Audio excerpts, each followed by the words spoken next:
প্রায় কয়েক মাস হয়ে গেছে যে পেজে আমি একদমই অ্যাক্টিভ নেই বললেই চলে। কোনো রকম একটা দুইটা পোস্ট করে আমি চলে যাই, আর কোনো কিছুই কিন্তু তেমন একটা খেয়াল রাখা হয় না। আর কোনো রকম একটা দুইটা অর্ডার আসলে সেগুলো নেওয়া হয়। আর তেমন একটা কিন্তু ভিডিও তৈরি করা, ভিডিওতে ভয়েস ওভার করা, এগুলো আমার জন্য একেবারেই অনেক অনেক অনাগ্রহের জন্ম দিয়েছে, কারণ একদমই আগ্রহ পাচ্ছি না কোনো কিছু করতে।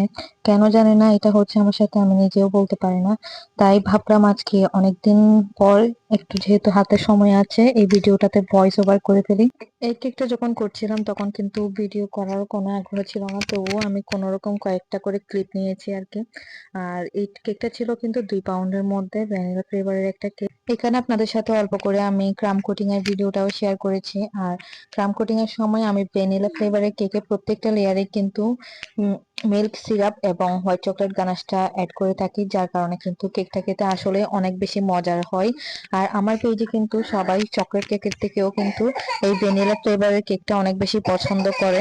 এরপর কেকটাকে আমি সাইড দিয়ে একটু কাট করে নিচ্ছিলাম, যেহেতু এই কেকটা একটু বোল বোল টাইপের কেক হবে, তাই আমি এটাকে হালকা একটু কাট করে নিয়েছি। আর এরপরে কিন্তু আমি এটাকে ফুল ক্রাম কোট করে নিব। আসলে কেকটা দেখতে সিম্পল মনে হলেও এই কেকটা করতে কিন্তু অনেক বেশি সময় লেগেছে আমার।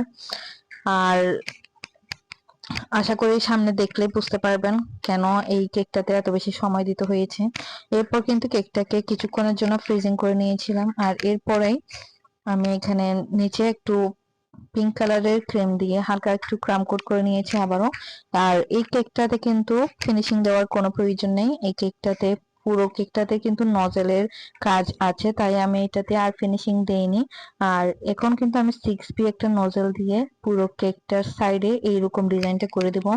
আর এই ডিজাইনটা করতে গিয়ে কিন্তু আমার 2-3 বার করে ডিজাইনটা করতে হয়েছে, মানে তুলে তুলে ডিজাইনটা করতে হয়েছিল, কারণ ক্রিমের মধ্যে অনেক বেশি ফাটা ভাব চলে এসেছে। এরপর আমি ক্রিমগুলো আবার তুলে নিয়ে আবারও মিক্স করে স্প্যাচুলা দিয়ে আবারও ডিজাইনটা করে নিয়েছি। এরপরে কিন্তু এরকম একটা লুক এসেছে।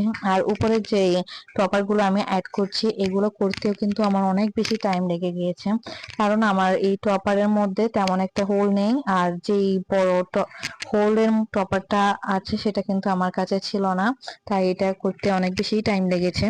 এরপর এই কেকের মধ্যে কিছু বো ছিল যেগুলো আমি অ্যাড করে দিয়েছি, আর এরপর কিছু বাটারফ্লাই দিয়েছি। এই তো এটা হচ্ছে কেকের ফাইনাল লুক। আর কেকটা দেখতে কেমন হয়েছে সেটা কিন্তু অবশ্যই আপনারা কমেন্ট করে জানাতে ভুলবেন না। আর যারা যারা চট্টগ্রাম সিটির মধ্যে কেক নিতে চাচ্ছেন তারা কিন্তু চাইলে আমাদেরকে ইনবক্স করে দিতে পারেন। যে কোনো কাস্টমাইজ ডিজাইনের কেক কিন্তু আমরা অর্ডার নিয়ে থাকি, শুধুমাত্র চট্টগ্রাম শহর